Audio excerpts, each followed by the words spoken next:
you're locked in an argument. Your pulse is climbing, chest tight, blood rushing. They're firing accusations, twisting your words, pressing every trigger they know. And you're seconds away from firing back with everything you have. Stop. Right now. Because that reaction is exactly what they're waiting for. They want the outburst. They want the disorder. They want you to lose control so they can say, "See. This is who you really are."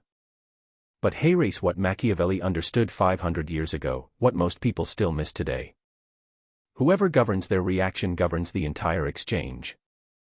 Whoever masters their response doesn't just win debates. They render debates meaningless. Silence, at the right moment, is not weakness, it is strategy. Restraint confuses those who expect emotion and exposes those who rely on it. Think about it. Every time you walked away from a heated clash replaying what you should have said, you already lost. Not because your logic failed, but because you accepted their game, their rules, and fought on their terrain. Machiavelli didn't waste time defending himself to fools. He didn't justify his position to people who already made up their minds, and he definitely didn't give emotional ammunition to his enemies. Instead, he wielded something far more powerful than anger or volume: strategic silence and calculated responses. See, most people think winning an argument means having the last word, the loudest voice, or the sharpest insult. Wrong. Dead wrong. Winning means walking away with your dignity intact, your reputation enhanced, and your opponent looking foolish without you ever raising your voice. That's power. Real power. In the next few minutes, I'm going to share 6 strategic responses straight from Machiavellian philosophy that will end any argument instantly. Not by fighting harder, but by fighting smarter. Not by saying more, but by saying exactly what needs to be said and nothing else. These aren't feel-good techniques. These aren't about being the bigger person or taking the high road for moral points. This is pure strategy. This is about dominance through discipline. This is about becoming the kind of person people think twice before challenging because they know they won't get the reaction they're fishing for. You're here because you're done being reactive, done being caught off guard, done replaying conversations in your head, wishing you'd handled things differently. You want to be untouchable. You want to be 3 steps ahead. You want people to realize mid-argument that they've already lost before they even started. Good. That's exactly where we're going. Machiavelli said, "Never attempt to win by force what can be won by deception." But I'd add to that, never attempt to win by emotion what can be won by control. Let's begin. Number 1, the benevolent spotlight. Here's what most people do when someone attacks them. They defend. They explain. They justify. They try to prove the other person wrong. And that's exactly the trap, because the moment you start defending yourself, you've already accepted the premise that you need to be defended. You've already stepped into their frame. You've already given them power. Machiavelli knew something critical. The person asking the questions controls the conversation. So instead of answering their attacks, you redirect the spotlight back onto them. But here's the twist. You do it with concern, with care, with what looks like genuine benevolence. Let me show you how this works. Someone confronts you aggressively. You always do this. You never think about anyone else. You're completely selfish. Your instinct. That's not true. I always stop. That's defensive. That's weak. That's exactly what they want. Instead, you say, "It sounds like something's really bothering you. What's actually going on? Watch what just happened." You didn't defend. You didn't deny. You didn't engage with their accusation at all. Instead, you shifted the entire dynamic. You went from defendant to concerned observer. You took their weapon and turned it into a cry for help. And here's the beautiful part. They have nowhere to go from there. If they double down on the attack, they look unreasonable. If they actually answer your question, they've abandoned their aggressive position, and you're now in control of where the conversation goes. This is the benevolent spotlight. You shine the light back on them, but you do it in a way that makes you look like the mature, composed, emotionally intelligent person in the room. Someone accuses you in public. You're just trying to make yourself look good. This is all about your ego. You respond, I'm sensing some real frustration here. Help me understand what's behind that so we can figure this out. You didn't admit guilt. You didn't argue. You didn't get defensive. You just made them explain themselves while you remain calm, collected, and in complete control. Machiavelli understood that appearing virtuous is often more valuable than being virtuous. And nothing makes you appear more virtuous than responding to aggression with what looks like compassion and understanding. But let's be clear about what this actually is. It's strategy disguised as empathy. You're not really asking because you care about their feelings in that moment. You're asking because it disarms them completely. You're asking because it makes them look petty if they continue attacking. You're asking because it puts you in the position of power without anyone being able to accuse you of being aggressive. This works in any confrontational situation. Anywhere someone is trying to provoke you into a reaction, the benevolent spotlight flips the script. Someone challenges you publicly. Interesting take. What's driving that perspective? Someone tries to embarrass you. You seem pretty invested in this. What's really going on? Someone attacks your character. I'm noticing some intensity here. Walk me through. Every single time you're doing the same thing, refusing to play their game while simultaneously making them look unreasonable if they continue. And here's what happens next. Either way, you win. The benevolent spotlight isn't about being nice. It's about being strategic. It's about understanding that the person who stays calm while appearing concerned always has the upper hand over the person who's emotional and attacking. This technique requires practice. Your ego will fight you. Your pride will want you to defend yourself. Your anger will want you to strike back. But that's exactly why mastering this makes you untouchable. Because most people can't separate their ego from their strategy. They react from emotion. They defend from insecurity. They attack from hurt. But you're operating from a completely different level. You're watching the game from above, seeing the patterns, understanding the psychology, and responding not from instinct, but from intelligence. Machiavelli said it best. Everyone sees what you appear to be. Few experience what you really are. So appear to be the reasonable one. Appear to be the one who cares. Appear to be the bigger person because in reality, you're just the smarter one. Now, I want you to drop this affirmation in the comments. I control the frame. Number 2, the dead end. There's a certain type of person who doesn't argue to reach understanding. They argue to argue. They thrive on conflict. They need the drama. And they will never ever stop as long as you keep giving them material to work with. These people are energy vampires. And Machiavelli had a simple solution for them. Give them nothing. This is the dead end. And it's brutally effective. Here's how it works. You respond with something so brief, so neutral, so completely devoid of emotional content that there's nowhere for the argument to go. You don't deny. You don't defend. You don't explain.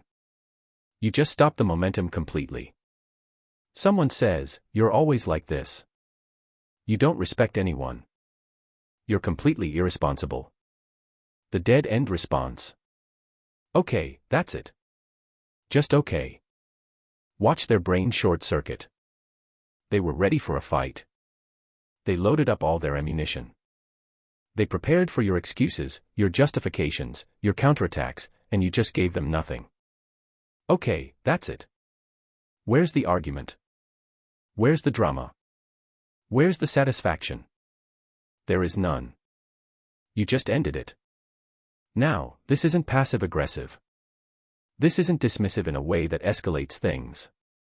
It's stated calmly, neutrally, with zero emotional charge. You're not saying okay with attitude.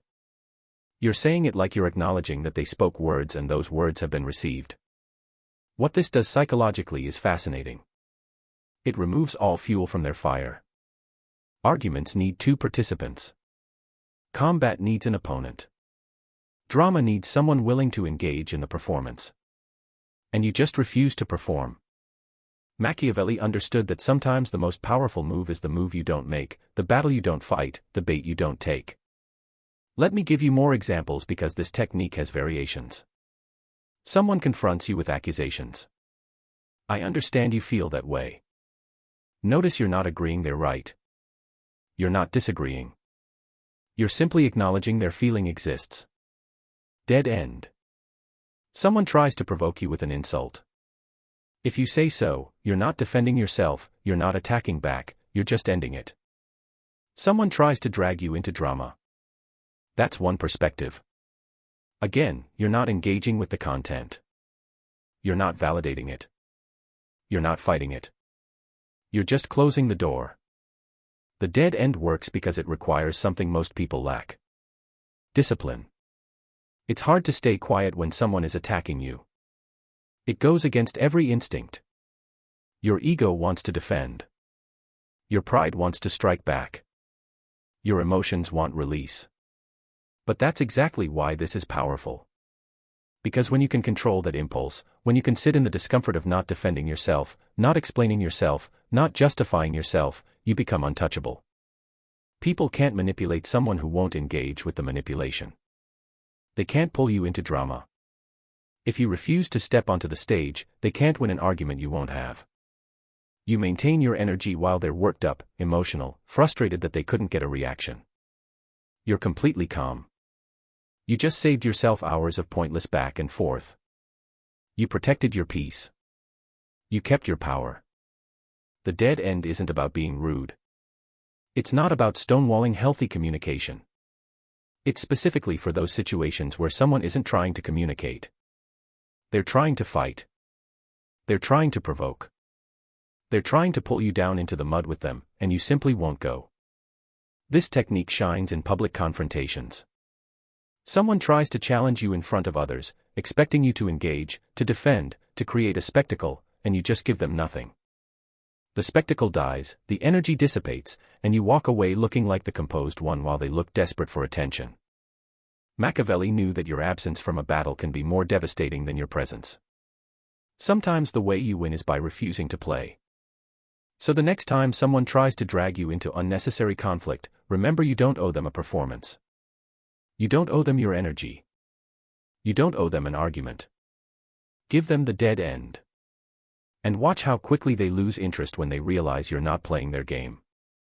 I want you to drop this affirmation in the comments. I refuse the game. Number 3, the analytical pause.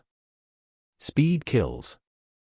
Not in the way most people think, but in arguments. Reacting too quickly is how you lose.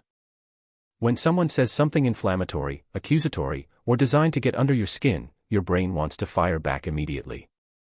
That's biology. That's survival instinct. That's your nervous system detecting a threat and preparing to fight.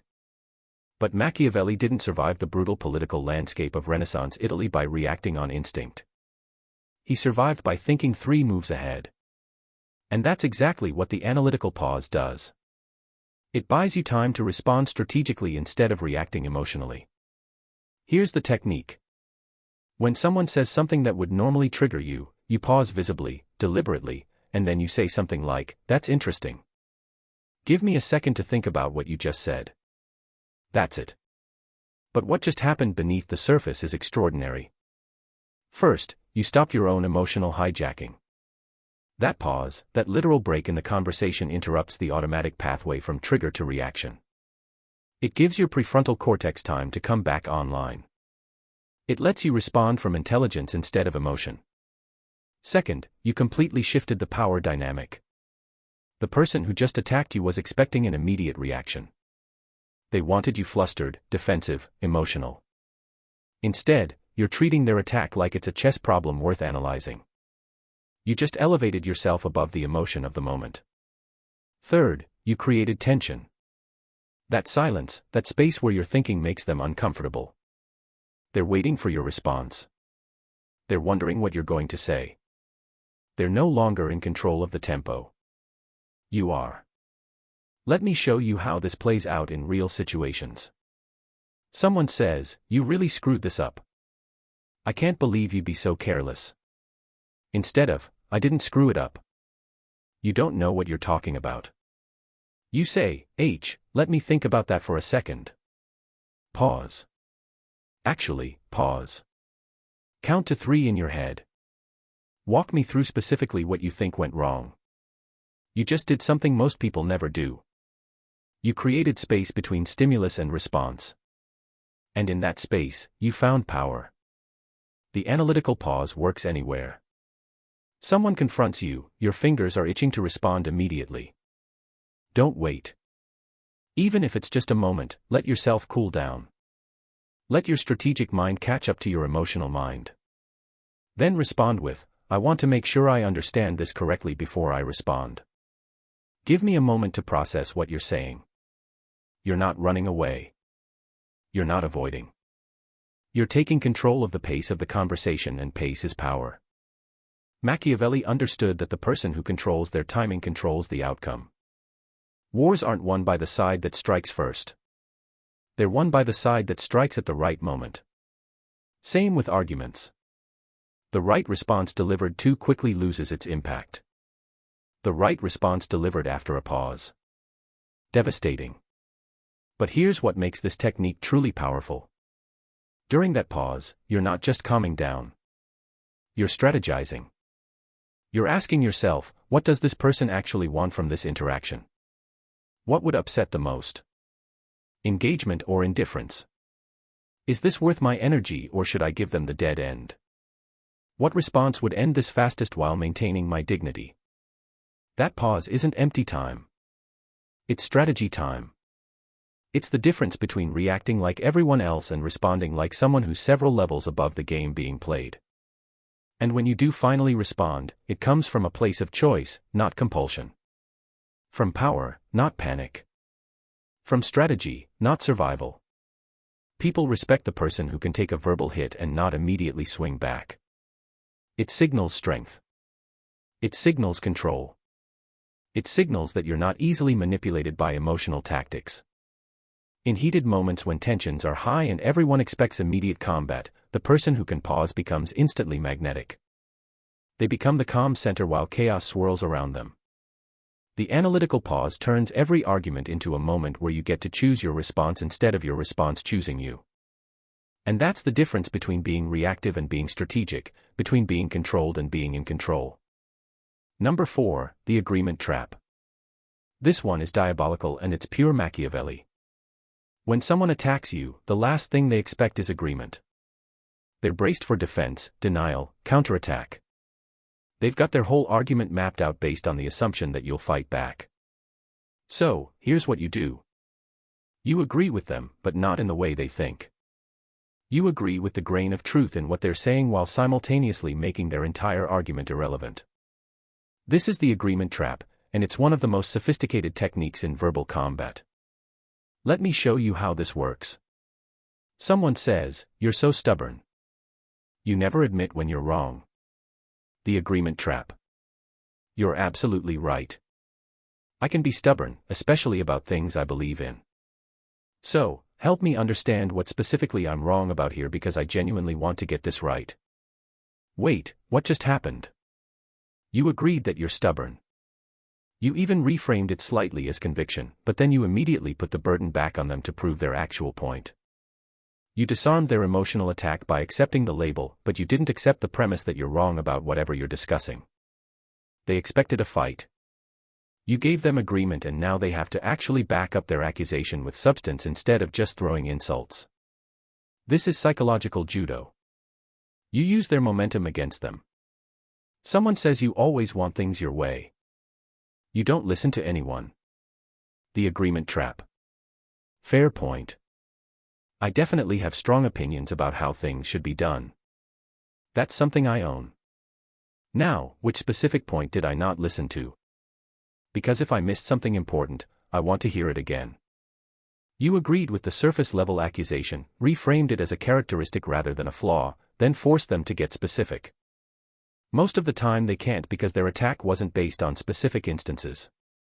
It was based on emotion. And when they can't get specific, they look foolish and you look reasonable. Machiavelli wrote, "The lion cannot protect himself from traps, and the fox cannot defend himself from wolves." One must therefore be a fox to recognize traps, and a lion to frighten wolves. The agreement trap is pure fox. You're recognizing the trap of ego defense and instead you're slipping right past it. Here's why this is so effective. People argue from emotion, not logic. When you agree with the emotional component, but require logical specificity, you pull the conversation out of the emotional realm where they're comfortable and into the logical realm where you have control. Someone says, "You never listen to anyone." The agreement trap. You're right that I could be better at listening. I want to work on that.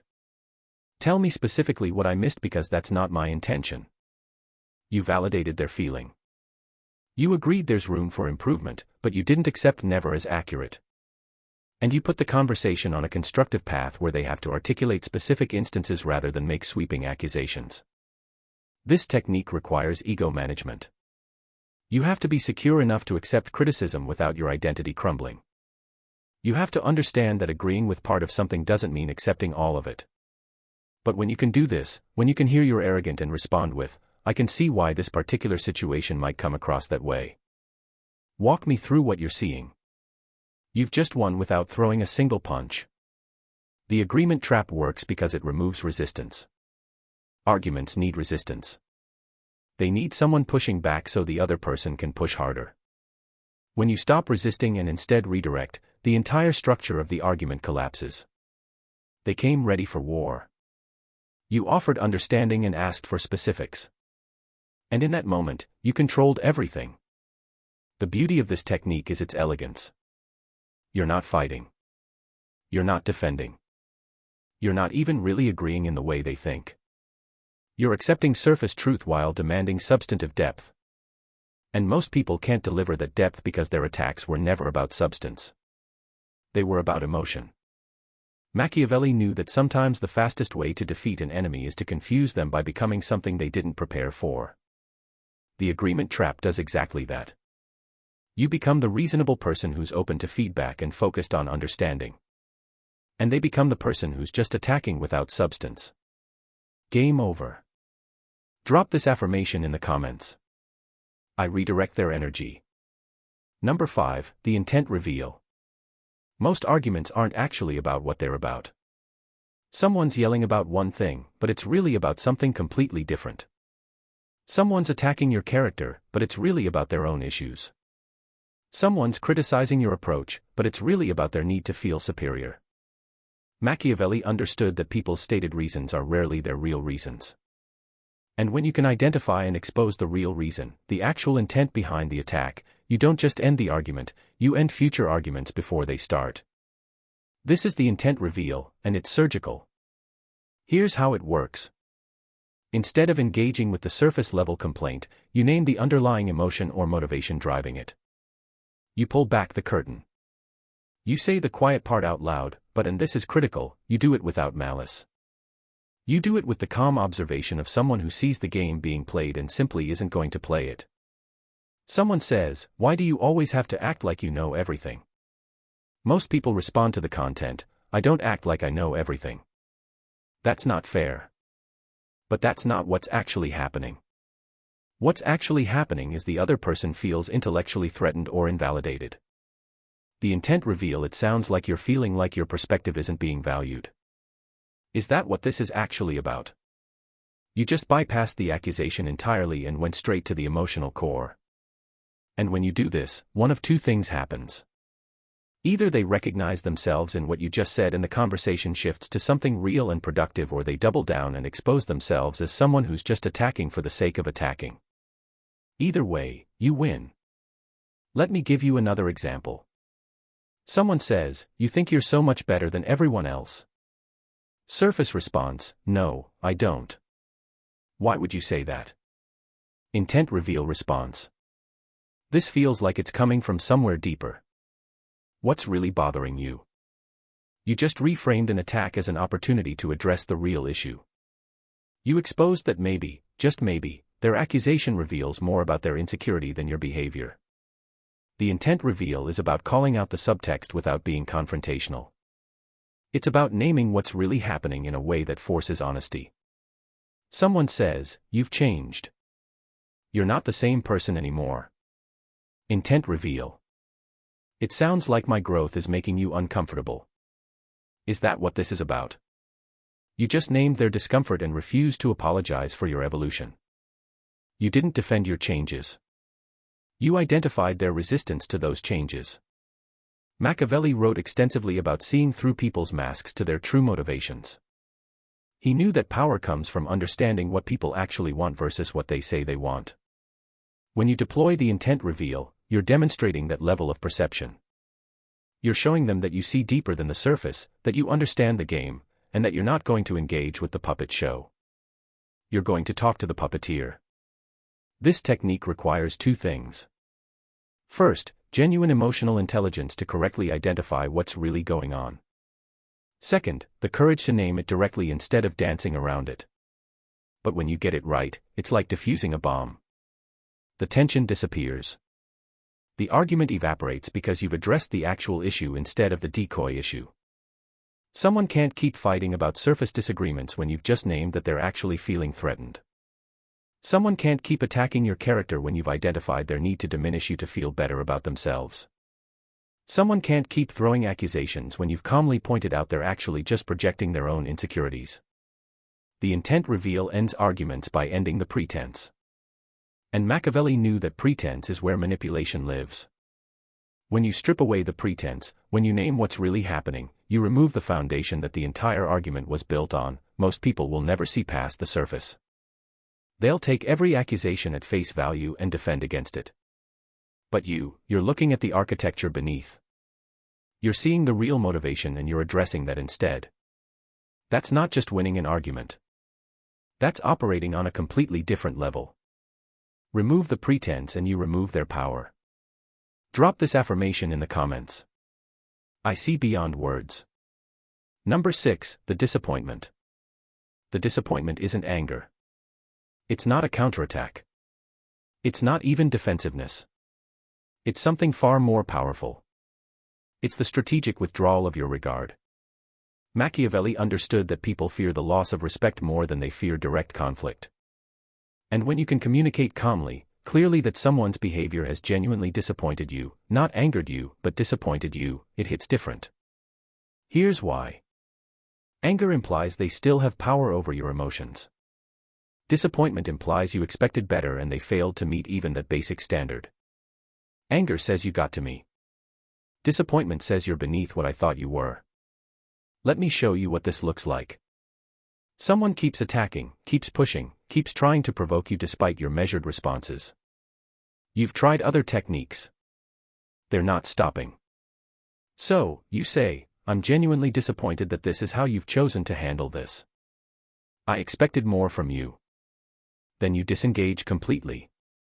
Notice what you didn't do. You didn't match their energy. You didn't insult them. You didn't threaten.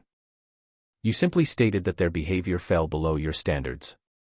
And those standards exist whether they meet them or not.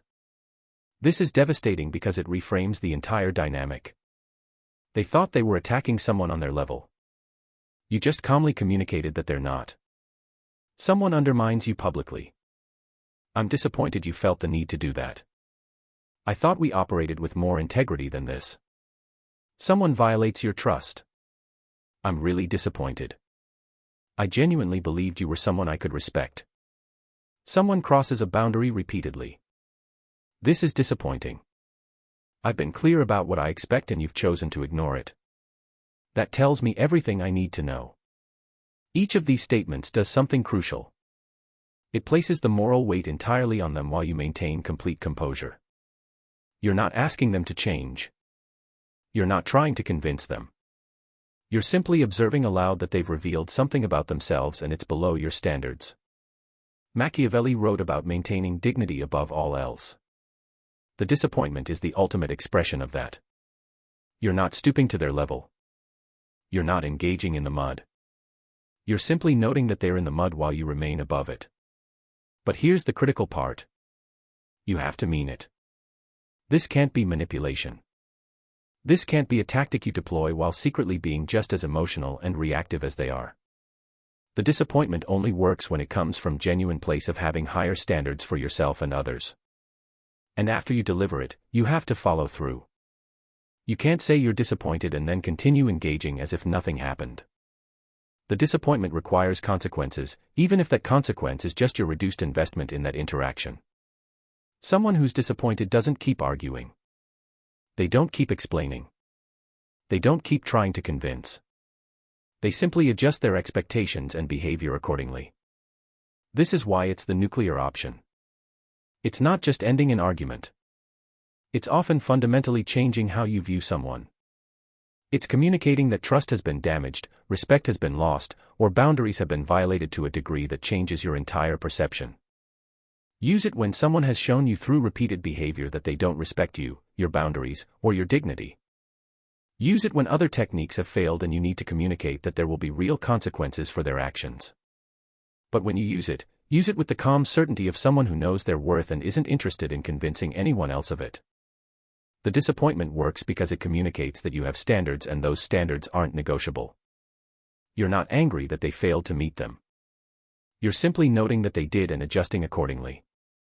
Machiavelli knew that sometimes the most powerful statement you can make is not about what someone did to you, but about what their actions revealed about themselves. The disappointment is you holding up a mirror and letting them see who they've chosen to be and then walking away. Now, I want you to drop this affirmation in the comments. My standards stand firm. So, there you have it. 6 strategic responses that end any argument instantly. Not through volume. Not through aggression, not through being right, but through being strategic, composed, and 3 steps. Ahead, the benevolent spotlight, the dead end, the analytical pause, the agreement trap, the intent reveal, the disappointment. Each one is a tool. Each one has its place. Each one requires something most people don't have. The discipline to control your reaction when every instinct is screaming at you to fight back. But here's what I need you to understand. These techniques don't just end arguments. They fundamentally change how people interact with you. When you consistently respond with this level of strategic control, people stop testing you. They stop trying to provoke you. They stop seeing you as someone they can manipulate or pull into their drama. You become untouchable. Not because you're cold or distant, but because you've mastered something most people never will, yourself. Machiavelli devoted his life to understanding how power really works. And his most important lesson was never about dominating others. It was about mastering yourself. Because anyone who can't govern their own reactions will always be ruled by those who know exactly which buttons to press. Every method Eve shared today is about reclaiming that power, about refusing to be reactive. About deciding your response instead of having it decided for you. So the next time someone tries to drag you into pointless conflict, don't respond the way you always do. Choose one of these strategies. Use it with intention and observe what follows. Notice how fast the tension collapses when you stop feeding it. Notice how much strength you conserve when you step away from meaningless fights. Notice how your reputation rises when others see you handle conflict with this level of control. You're not here to win debates. You're here to win at life. And winning at life means knowing which battles deserve your energy, and which deserve nothing but calculated indifference. Be sharp. Be strategic. Be untouchable. Remember this. Don't just survive the chaos, master it, and let the world bend around your calm. Stay ready, stay in control, and we'll dive into the next one together.